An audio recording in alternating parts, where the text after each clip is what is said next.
Kaixo eta ongi etorriak saio berri batera, gaur apirilak 29 astelena elkarrizketa bakarra izango dugu. Gaurkoan Manex izango dugu, Palestinarekin elkartasuna plataformatik datorrena. Maiatzaren 18an Iruñean manifestazio nazionala egingo dute eta horren inguruan hitz egitera dator. Baina honekin hasi baino lehen goazen betiko edukiarekin.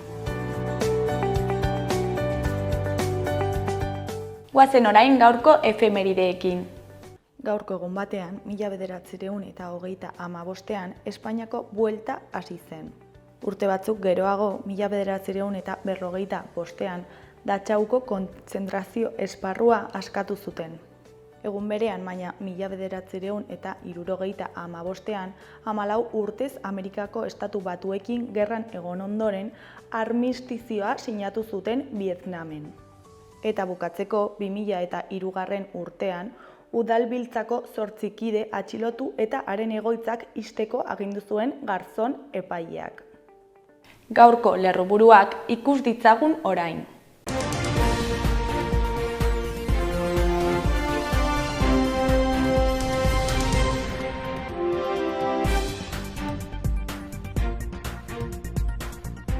Txibite Kontseilariak garraio publikoko joan etorrien sustapena nabarmendu du Oronozko garraio trukagailura egindako bizitan. Maeztu Kontseilariak adierazi du biztanleen aktiboen inkesta joera ona berretsi duela, Nafarroak enplegu murriztu duela eta enplegua erritmo onean sortu duela okupazioaren datu historikoekin. Aierdi Kontseilariak Basque Culinary Centerko 120 ikasleri harrera egin die goi mailako sukaldaritzan Nafarroko produktuak sustatzeko. Laneko arriskuen prebentzio indartzeko ekintza eta neurri berriak aurkeztu ditu Nafarroko gobernuak. Alfredo Sanzol dramagileak 2024ko Bianako Printzia Kulturaren saria. Laukakotx 5 metroko altuerako magnolia bat miluzeko mintegian dago takoneran landatzeko zain parke eta lorategi publikoen kongresuko ekitaldien barnean. Nafarroaren eguna jendetsua eta ekitaldiz beteta ospatu zen atzo Baigorrin.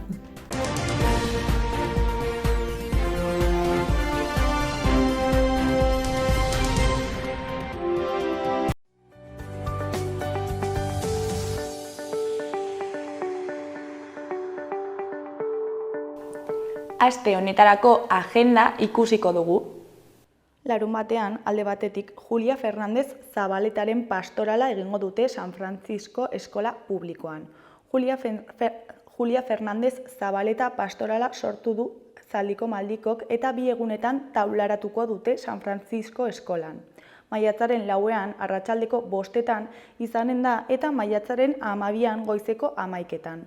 Beste alde batetik, Kondestableko zibiboxean arratsaldeko 5 tardietatik 7etara aurrendako sormen gunea egongo da, Tokio Arrosa izenekoa.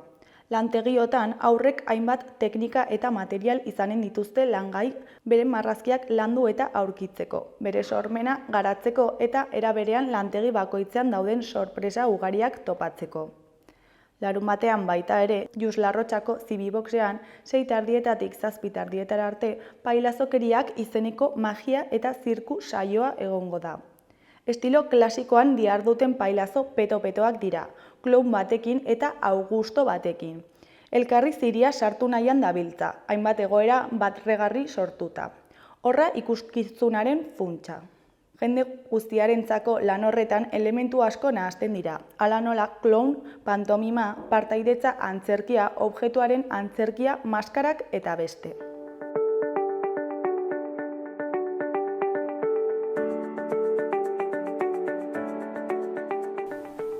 Ikus dezagun gaurko egunkarien azalek zer dioten. Diario de Notiziasen titular nagusian, 83 urteko gizon batek 55 urteko semea hildu Labianoko herrian, 3 eskopeta tiroz.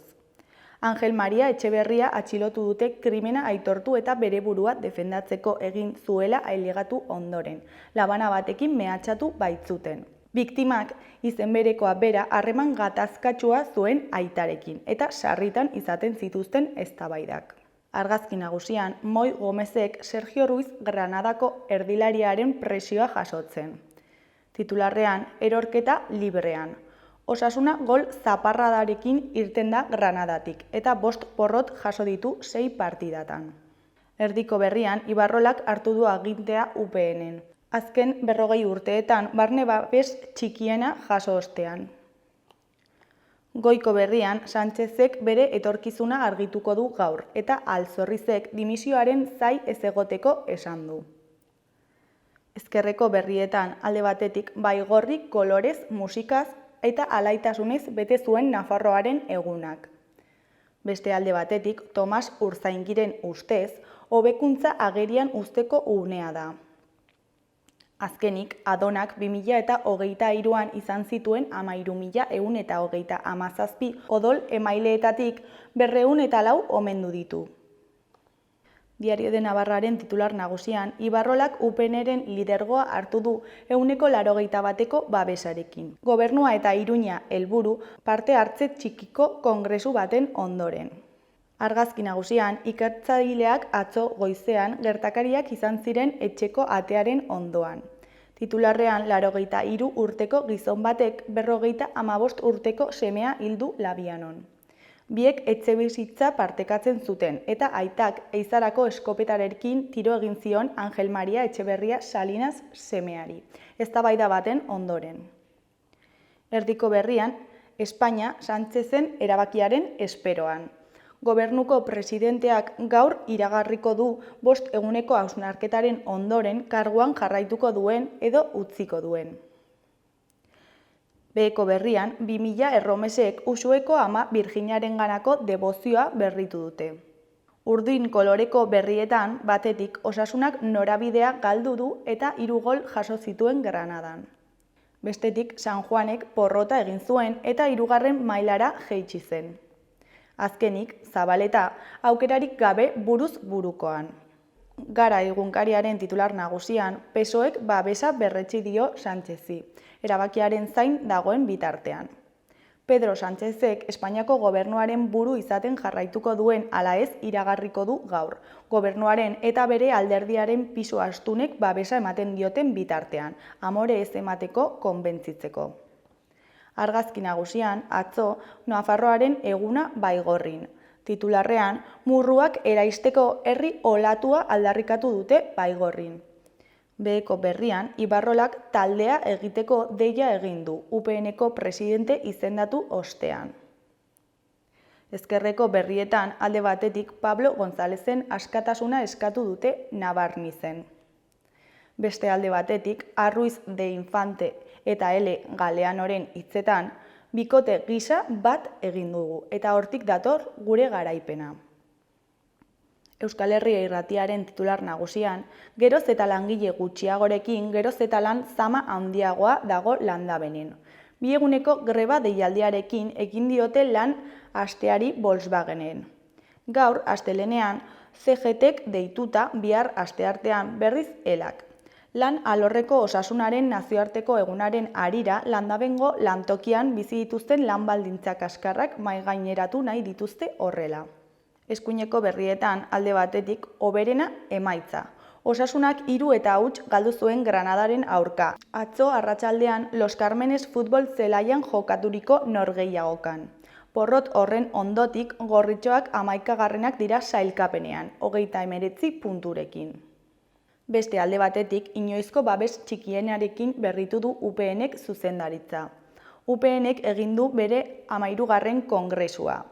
Cristina Ibarrola da UPN-ren presidente. Alejandro Tokero izan den du alboan presidente orde gisa eta Cristina Sota dute idazkari. Botoen 81% jaso dute inoizko parte hartzerik txikienean. Erroldatuen 125%ek eman dute botoa. 2100 afiliatuen artetik 701 joan ziren botoa ematera. 1985ean bakarrik alderdia sortu berritan izan zen boto gutxiago.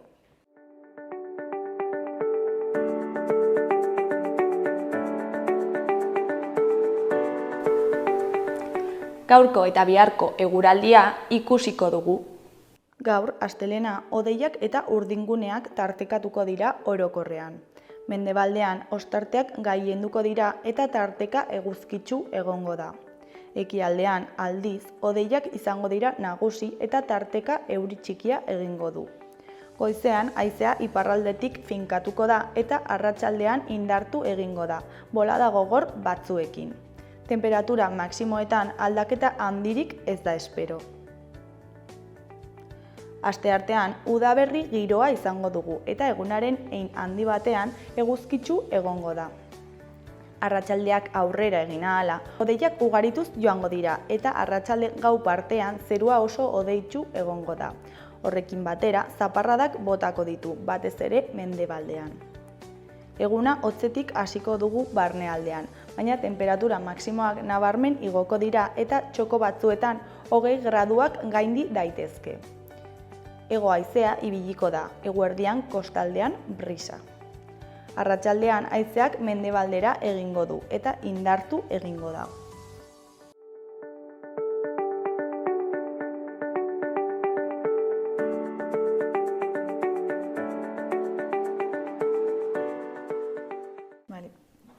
Kaixo eta ongi etorriak gaurko elkarrizketara, oraingoan Manesekin gaude, Palestinarekin elkartasuna plataformatik datorrena.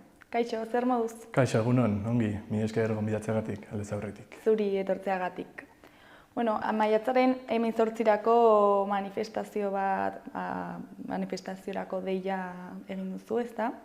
Eta, horretan sartu aurretik kontatu iguzu pixka bat nola sortu zen plataforma, nola eta zeinen artean?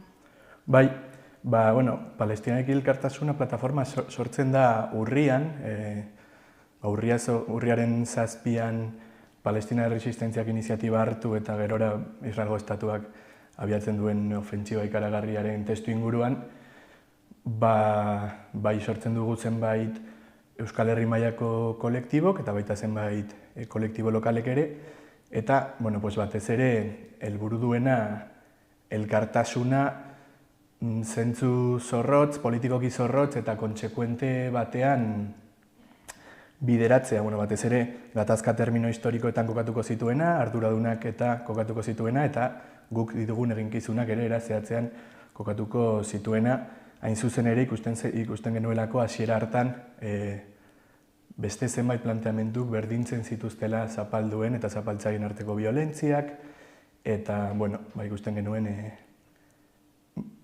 beste era batean gatazka termino historikoetan kokatu behar zela benetan auzi ongi kokatzeko eta auziari aurre egiteko nolabait. Eta plataforma sortu zenetik nola izan da zuen lana? Bai, hasiera hartan urriaren 28an okerez banago egin genuen Bilbon manifestazio masibo bat. Bertan egin genuena izan zen ikusten genuen hutsune ideologiko horri aurre egitea eta kasu horretan plazaratu genuen Palestinar erresistentzia eskubideari eta horri babesa, gora Palestinar erresistentziarekin atera ginen.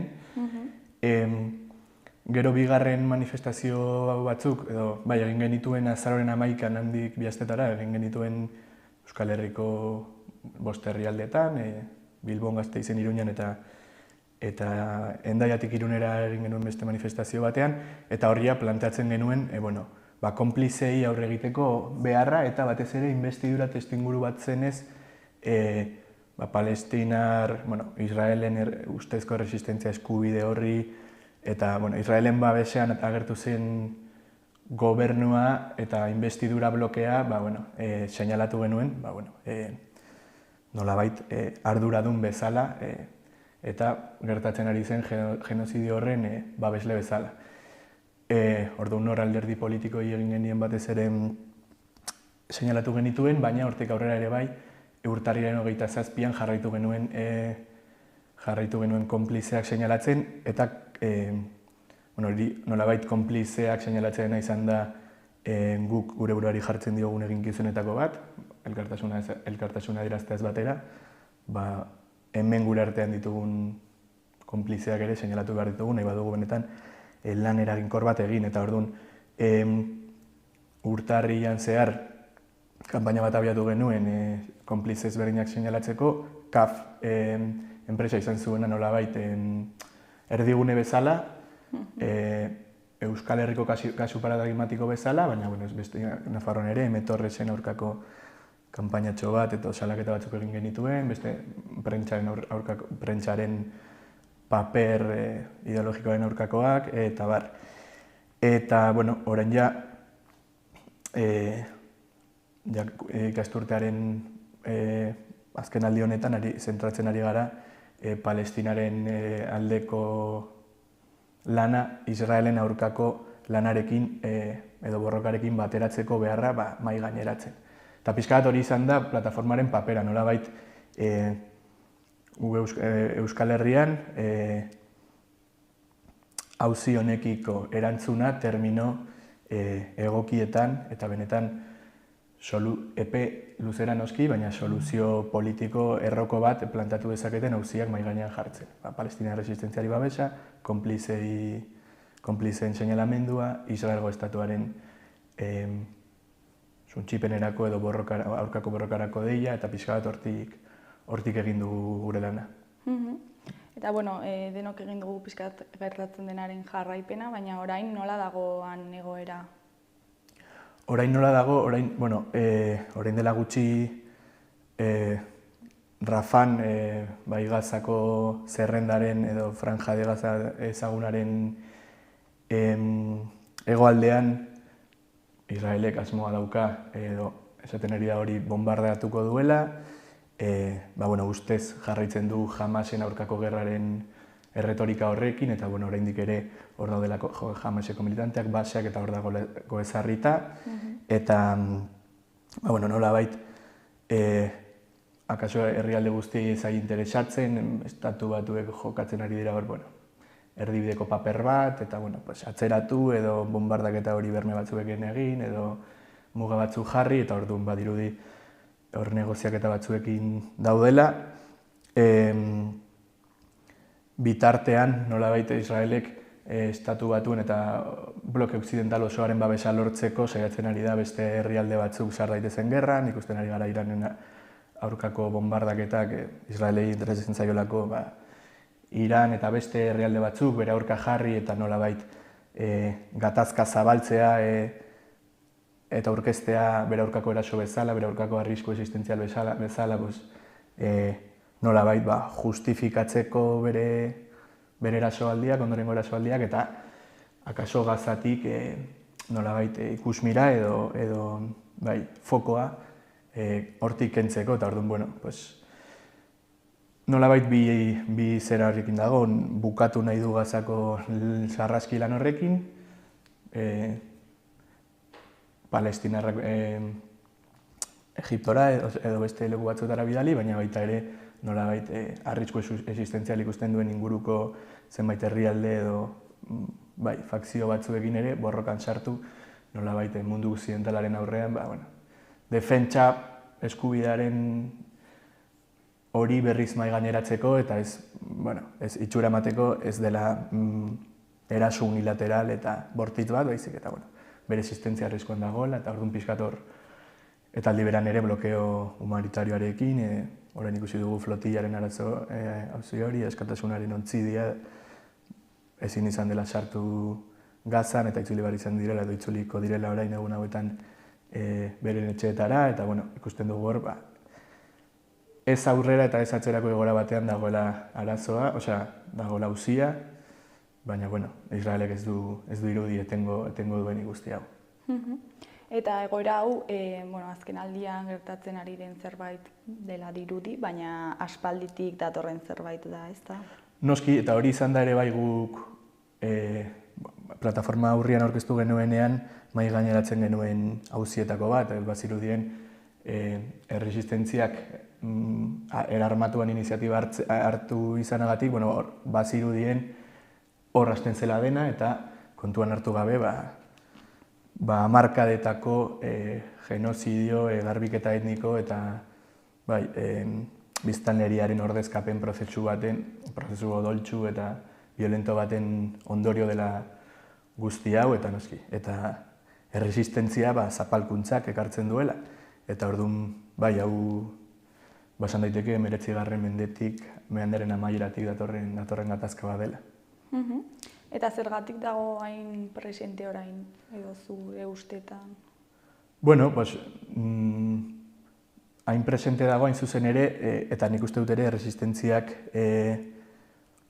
hori dela hartu duen erabakia, azken urteetan jada ez egolako presente, eta Israelen nolabait etsai, behintzat itxura izan diren herrialde arabiarrak jari ziren denak normalizatzen bere Israelekin harremana, hasita Egiptotik, Jordania, azken urteetan Maroko, Bahrein, herrialde asko ari ziren nolabait, Arabia, Saudi Arabia ere azkenetako bat izan da, ari ziren normalizatzen eta nolabait, Palestinaren gatazka amaitutzat ematen, eta hor, azken tirabira honek ja ekarri du, eta erresistentziaren arrazionalitatea kaso hori izan da, hemen ez badugu pausurik ematen, badirudi hemen ez dagoela gatazkarik, ez gara existitzen, eta jarri behar dugu hau mahai gainean, eta hori, hartutako iniziatiba horri esker edo, esan dezakegu, orain auzia berriz mahai gainean dagoela, esango dugu mundu osoan, eta nolabait, gatazken artean badela mundu mailan foko nagusienetako bat. Eta orain egin behar duz, 18an egingo duzuen manifestazioaren inguruan, helburua genozidioaren amaiera edo aldarrikatzea dela suposatzen dut, baina beste aldarrikapen batzuk egongo dira. Bai, beste aldarrikapen batzuk egongo dira eta gainera indarra emango diogu beste aldarrikapen horiei. Esan bezala, hasteko data ez dago gauzaz erabakita, maiatzaren 18a da, maiatzaren 15ean zehazki Nakbaren eguna, Nakbaren urteurrena da, Nakba arabieraz hondamendia da, Israelgo estatuaren sorrera ekarri zuen, esan daiteke gerra edo, erasoaldi baten urtemuga nolabait konstituitu zen okerezpanago, maiatzaren 15ean Israelgo estatua, milioika palestinar bere haien herrietatik eta lurretatik eta kanporatu ostean eta hainbat milaka ere bai hil ostean. Eta orduan, data honek guretzako zentzua daukain zuzen ere beharrezko ikusten dugulako lotzea Palestinaren aldeko borroka edo Palestinar herriarenkiko babesa elkartasuna Israelekiko konfrontazioarekin, eta hain zuzen ere hori esatera gatoz, leloak dio Palestina eskatu, Israel borrokatu, desnormalizatu, suntxitu. Uste dugulako, eta Nakbaren egunak argi uzten du, ez dela posible Israelgo estatuaren existentzia ez bada oinarritzen, bere proiektua bera, oinarritzen delako bertako poblazio arabiarraren, eta inkluso beste etnia batzuetako poblazioen, kanporatzean, orduan, ez da posible Palestinaren askapenaren dei egitea, horri dei egitea Israelgo estatua bera konfrontatu, bere zilegitasuna kolokan jarri gabe. Eta hori esateragoaz, hain zuzen ere, maiatzaren 18an, uste dugulako irtenbide bakarra dela, historiak erakutsi du, zenbait sartu gaitezke nahi baduzue, baina soluzio bakarra dela, badaudela zenbait arrazoi hori bermatzen dutenak, baina baita ere horren ematen digulako aukera bereizteko benetan Palestinaren alde dauden horiek, elkartasun kontsekuente bat benetan egitekoak dauzkagun eginkizunak, batez ere mendebaldean identifikatuko dituenak, eta eginkizun horiek betetzeko, eta prest dagoen horiek, eta beste kontrara, Palestinarren aldeko babesa nolabait auzi propagandistiko moduan erabiltzen dutenak, zeren esku batekin, adibidez ikusten dugu Pedro Sánchez presidentea, edo ordu hauetan ez dakit esan daiteken presidente hoia den, baina, esku batekin Palestina estatu bezala aitortzeko kanpaina bat eta bira bat abiatu du Europan, baina beste eskuarekin Israelgo estatuari armak saltzen eta erosten jarraitzen du, eta berak adierazi du horrekin jarraitu behar dela, ordu nolabait horrek aukera ematen digu bereizteko nor dago benetan eta norrez, eta presionatzeko Israelen konplize guztiak, gure ustez, mendebaldeko oligarkia edo estatu guztiak direla horren parte, eta baita enpresak, alderdiak eta bar. Eta zer gertatzen da CAF bezalako enpresekin? Bai, CAF bezalako enpresekin gertatzen dena da, diruak ez du ulertzen etikaz eta moralaz, eta beraz, hemen Euskal Herrian ere baditugula enpresak CAF bezalakoak aprobetxatzen direnak Israelen proiektuaz eta bere eramaten ari den prozesu kolonial horretaz, etekina ateratzeko nolabait zuzenean kontratu horien bidez zuritzen ari dira bere proiektua. Zehazki CAF enpresak Jerusalen eta azken urteetan kolono israeldarrek Zisjordianen ezarri dituzten kolonien arteko lotura ezarriko duen tren arina edo tranbia eraikiko du Israeldar beste enpresa batekin batera, eta horrekin ari dira, batetik orokorrean Israelgo estatuari babesa ematen, baina gainera ere bai bere azken prozesu kolonizazio, azken prozesu horiei ere nolabait bermeak ematen, eta guk uste dugu sionismoaren eta Israelen estatuaren konplizeak edonon borrokatu behar direla, eta are gehiago hasi behar garela gure gertukotik, zeren pasatzen uzten badugu Euskal Herrikoak edo gertukoak edo hemengoak izateagatik pasatzen uzten baditugu horiek, bukatuko dugu horri aurre egiteko ezintasun batean eta hori normalizatzen. Eta horregatik guk izan dugu kafeen aurkako eta jarraituko dugu izaten posizio irmo bat eta seinalatzen, presionatzen bere papera edo utz dezan edo orduan. Eta zergatik uste duzu egiten dutela negozio hutsa egiteagatik? Bai, nik ez dakit esan daiteken ideologikoki, nik ez dakit enpresa batek ere ideologia ulertzen duen, zeren morez jantzi daiteke egun batean eta hurrengoan arrosaz, gorriz edo euskaraz edo zer orduan, ez dakit den enpresaren berezko, zuzendaritzaren berezko zera bat, edo besterik gabe, enpresa batek etekin ateratzeko, hori dela gaur egun gizarte kapitalistan agintzen duen dinamikak, eta beraz, aukera oro aprobetxatu behar dituzte, eta aurre kontratu bat baldin badago, aurrera ikusi gabe zer dagoen atzean. Ez dut uste denik kafen arazo partikular bat, ez da nolabait CAF enpresarekiko mespretsu moral bat, baizik eta, edozen enpresa handik egingo lituzke horrelakoak, eta horregatik guk seinalatzen ditugu ere enpresak orokorrean, eta CAF izan da, nolabait irudia, baina ez da salbuespen bat esango dugu. Eta ere zuen oharran, aipatu zuen garbiketa etnikoa, zer da eta zertarako erabiltzen da? Bai, garbiketa etnikoa, esaten dugu Israelgo kolonialismo orokorrean ulertu da, edo klasikoki kolonialismoak funtzionatu izan du, nolabait metropoli bat ditu dena, edo imperio bat, edo herrialde imperialista bat beste lurre batzuetan sartu eta haien lan indarra xurgatzea ordaindu gabe, edo sasi esklabutza edo sasi esklabutza egoera batzuetan, eta lurrak ere bere egitea, baina Israelgo kolonialismoak dauka nolabait berezitasun bat, ez du joan nahi batzuek ere, eta horrek ere jarraitzen du, dinamika horrek, baina dinamika nagusia ez da banoa eta arabiarrak esplotatzen ditut eta horretik lurretatik ateratzen dut etekina, baizik eta bertan jartzen naiz eta arabiarrak soberan daude, eta hori da zuzen ere garbiketa etnikoa beste etnia batzuetako edo israeldarrak ez diren, juduak ez diren biztanleak lurretatik progresiboki kanporatzen joateko prozesu hori da. Biztanleriaren ordezkapen prozesu bat, hilketen bitartez, beren lurrak lapurtuta, legedia berezien bitartez, hornigaiak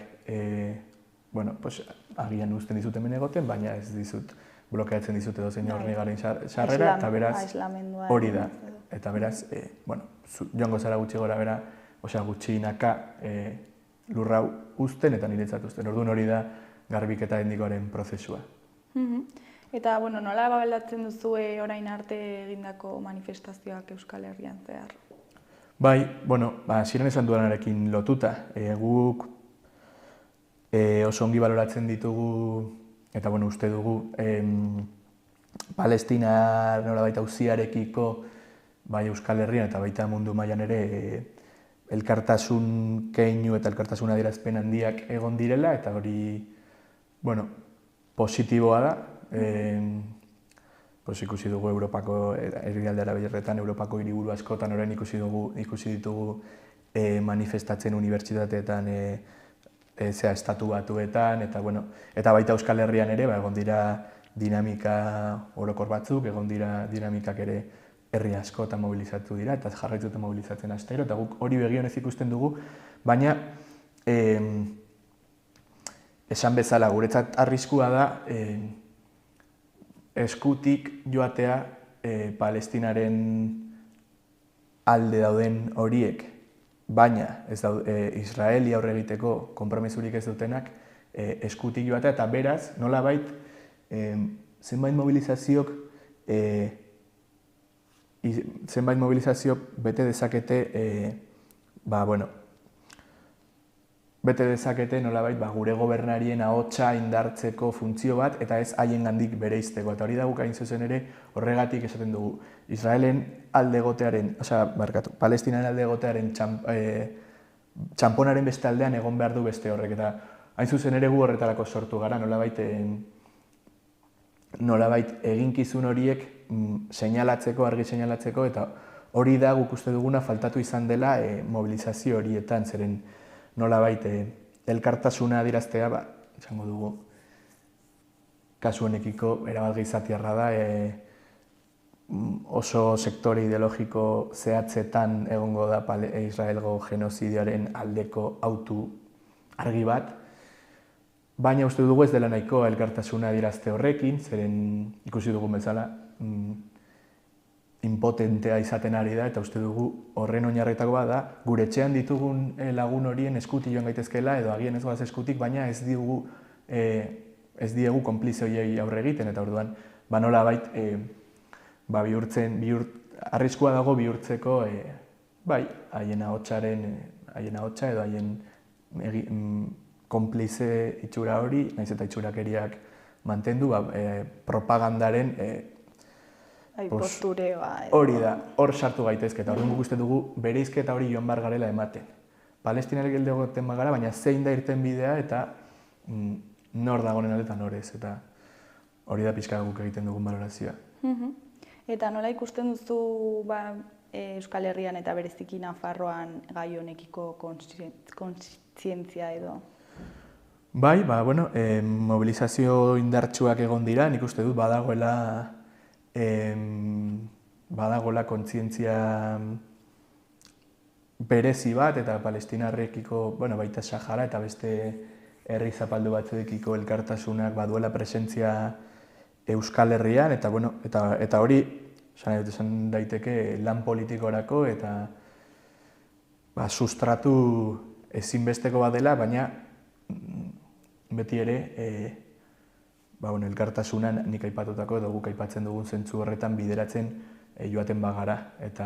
Baina horretarako ere guzti dugu sustratu, badagoela aukera hain zuzen ere identifikatzeko eta egin behar den eginkizunak argi identifikatzeko eta hori aurrera eramateko aukera ematen digula hemen dagoen kontzientziak eta orduan, Eta zer da espero duzuena manifestazio honetaz? Espero duguna da indar erakustaldi bat egitea eta erakustea ez dela behar diskurtso laxo bat edo diskurtso nolabait bakarrik sufrimenduaren salaketara mugatzen den diskurtso bat ez dela beharrezkoa milaka jende ateratzeko kalera, eta kontestua dagoen bezala egonda, nolabait atera gaitezkela erantzulen izena bizenak, metafora gisa erabilita, erantzuleak seinalatzera, eta hemen dagoen errotko gatazka historiko eta zera seinalatzera, eta diskurtso horrekin ere gaitasuna dagoela milaka pertsona kalera ateratzeko, eta hori da erakutsi nahiko genukeena maiatzaren 18an. Eta, nondik abiatuko da, zer dutan? 12:30 abiatuko da Boskezio, Takonera ondoan dagoen Boskezio edo basotxo horretatik. Eta, ja bukatzeko, ez dakit zerbait gehiago komentatu nahi duzun? Ez, bukatu nahiko nuke deia egiten, manifestaziora bertaratzeko, eta baita nahi duten kolektibo eta norbanako horiek ere bai, manifestazioaren zabalpen lanetan gertuko pertsonekin, bere lantokian, familian eta manifestazioaren zabalpen hori egiteko, eta benetan erakutsi dezagun elkartasuna termino politiko zorrotzetan planteatzeko aukera dagoela eta gaitasuna dagoela Euskal Herrian, eta horretara goazela. Mila esker gurekin hitz egitera etortzeagatik, eta deialdia egiten dugu, jendea gerturatzen den manifestaziora. Mila esker zuei. Onda segi, agur. Agur.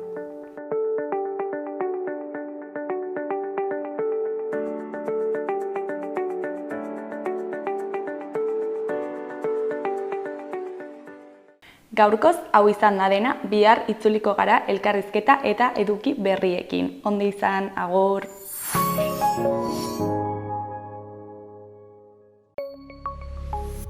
Gobierno de Navarra. Nafarroako gobernua.